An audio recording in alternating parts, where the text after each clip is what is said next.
Królewski lived in the top 2 stories of a square, mildewed old mansion that stood on the outskirts of the town.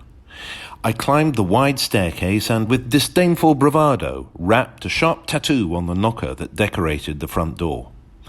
I waited, glowering to myself and digging the heel of my shoe into the wine-red carpet with considerable violence.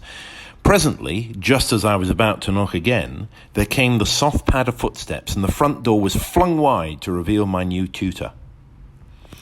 I decided immediately that Królewski was not a human being at all, but a gnome who had disguised himself as one by donning an antiquated but very dapper suit.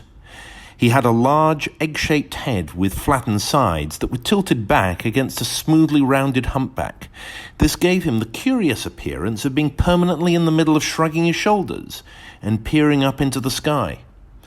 A long, fine-bridged nose with widely flared nostrils curved out of his face, and his extremely large eyes were liquid and of a pale sherry colour. They had a fixed, faraway look in them, as though their owner was just waking up out of a trance. His wide, thin mouth managed to combine primness with humour, and now it was stretched across his face in a smile of welcome, showing even but discoloured teeth. "Jerry Durrell?" he asked, bobbing like a courting sparrow and flapping his large bony hands at me. "Jerry Durrell, is it not? Come in, my dear boy, do come in."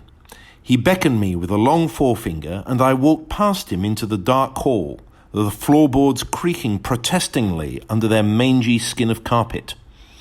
"Through here. This is the room we shall work in," fluted Królewski, throwing open a door and ushering me into a small, sparsely furnished room. I put my books on the table and sat down in the chair he indicated.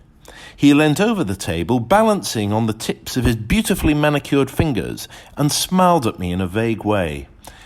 I smiled back, not knowing quite what he expected.